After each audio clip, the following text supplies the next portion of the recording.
नमस्कार, आप देख रहे हैं डीसी न्यूज इंडिया और मैं हूं आपके साथ संजय मिश्रा। एक नजर अब तक की 5 बड़ी खबरों पर। देश में ठंड की ठिठुरन के साथ ही अब कोहरे का असर आम जनजीवन पर पड़ने लगा है। घने कोहरे का असर रेल के साथ साथ अब हवाई यातायात पर भी पड़ता नजर आ रहा है। दरअसल मुंबई से आगरा आने वाली फ्लाइट संख्या 6E5338 आधा घंटा देरी से आई। इंडिगो एयरलाइंस की इस फ्लाइट ने मुंबई से ही देरी से उड़ान भरी थी। ये फ्लाइट आगरा के खेरिया एयरपोर्ट पर दोपहर 2:55 के आसपास पहुंची। वहां से दोपहर 3:20 पर उड़ान भरने के बाद ये मुंबई एयरपोर्ट पर 5:25 के आसपास पहुंची, जबकि इसका तय समय 5 बजे का है। जानकारी के अनुसार बुधवार को आगरा एयरपोर्ट पर 3 शहरों से उड़ानें आई। अहमदाबाद और हैदराबाद की उड़ानें तो समय पर पहुंची, लेकिन मुंबई की फ्लाइट 30 मिनट की देरी से आने के कारण अहमदाबाद और हैदराबाद उड़ान के यात्रियों को अर्जुन नगर गेट से लाने के लिए प्रबंधन पर खासा असर पड़ा। अर्जुन नगर गेट पर ई बसों के जरिए एयरफोर्स स्टेशन में बने खेरिया एयरपोर्ट तक यात्रियों को आने जाने में समय लग गया।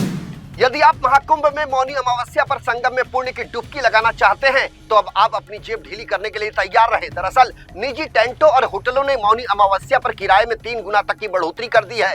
जिस होटल का किराया अब तक 6 से 7 हजार रुपए हुआ करता था, अब मौनी अमावस्या पर वो 22 हजार से अधिक हो चुका है। वहीं निजी टेंट में अभी तक जिसका किराया 15 हजार रुपए था, वो मौनी अमावस्या पर 45 हजार तक पहुंच गया है। वहीं विशेष लग्जरी कॉटेज में 3 रात रुककर आस्था की डुबकी लगाने के लिए आपको 2,40,000 रुपए खर्च करने होंगे, जबकि डोम सिटी में प्रतिदिन के हिसाब से 91 हजार रुपए खर्च करने होंगे। इनमें रहने के साथ ही नाश्ते और खाने समेत अन्य आवश्यक सुविधाएं भी उपलब्ध कराई जा रही हैं। मान्यता के अनुसार महाकुंभ में मौनी अमावस्या के दिन संगम पर स्नान करना विशेष रूप से पुण्यकारी माना गया है। ऐसी मान्यता है कि इस दिन गंगा स्नान करने से व्यक्ति अपने पापों से मुक्त होता है और उसके आत्मा की शुद्धि होती है। इसे मोक्ष प्राप्ति का मार्ग भी माना गया है।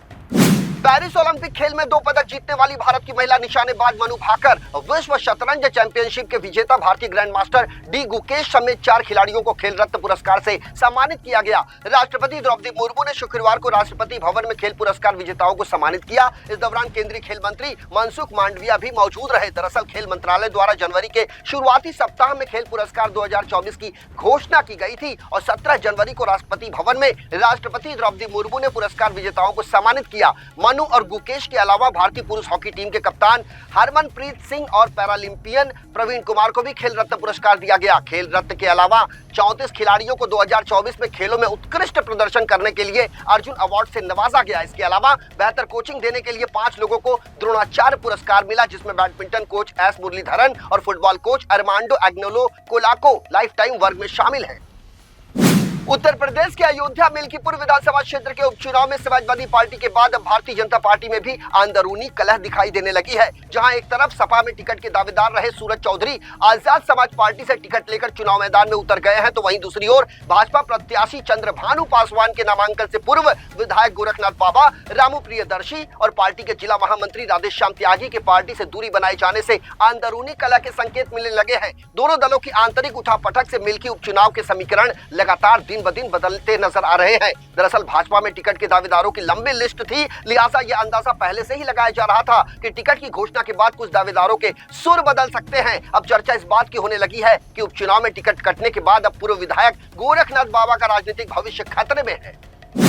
उत्तर अफ्रीकी देश मोरक्को में गुरुवार के दिन एक बड़ा हादसा हो गया। दरअसल प्रवासियों को लेकर जा रही एक नाव बीच समंदर में अचानक पलट गई, जिससे 40 से ज्यादा लोगों की मौत हो गई। बताया जा रहा है कि इस नाव में 80 प्रवासी सवार थे। इस हादसे में जिन लोगों की मौत हुई है वे सब के सब पाकिस्तान के रहने वाले बताए जा रहे हैं। सूत्रों के मुताबिक उक्त नाव में सवार सभी प्रवासी स्पेन जाने की कोशिश कर रहे थे। कई पाकिस्तानी नागरिक और अन्य लोग जो इस हादसे में सुरक्षित बच गए हैं, उनको दाखला बंदरगाह के पास स्थित एक शिविर में रखा गया है। पाकिस्तान के प्रधानमंत्री शहबाज शरीफ ने इस हादसे को लेकर दुख जताया है। उन्होंने अपने अधिकारियों से इस घटना को लेकर विस्तृत रिपोर्ट मांगी है। उनका कहना है कि मानव तस्करी के जघन्य कृत्य में शामिल लोगों के खिलाफ सख्त कार्रवाई की जाएगी, किसी को भी बख्शा नहीं जाएगा। वहीं दूसरी ओर मोरक्को के अधिकारियों का कहना है कि एक दिन पहले भी एक नौका से 36 लोगों को बचाया गया था। वो 2 जनवरी को मॉरिटेनिया से 86 प्रवासियों को लेकर रवाना हुई थी। इन प्रवासियों में 66 पाकिस्तानी भी शामिल थे।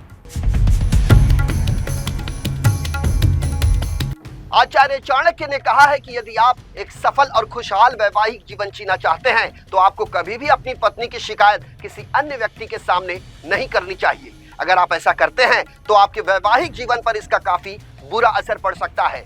जब आप दूसरों के सामने अपनी पत्नी की शिकायत करते हैं तो वे सिर्फ आपकी पत्नी पर ही नहीं बल्कि आप पर भी हंसते हैं। ये कारण है कि आपको अपनी पत्नी से जुड़ी बातों को किसी अन्य के साथ शेयर नहीं करना चाहिए। अगर आपके वैवाहिक जीवन में या फिर परिवार में किसी भी तरह की परेशानी चल रही है तो आपको कभी भी इसे अन्य लोगों के सामने उजागर नहीं करना चाहिए। जब आप दूसरों के सामने परेशानियां बताते हैं तो असलियत में लोग आपको बेबस और कमजोर समझने लगते हैं। यहाँ तक कि कई बार आपकी बातों को जानकर लोग इसका गलत फायदा भी उठा लेते हैं।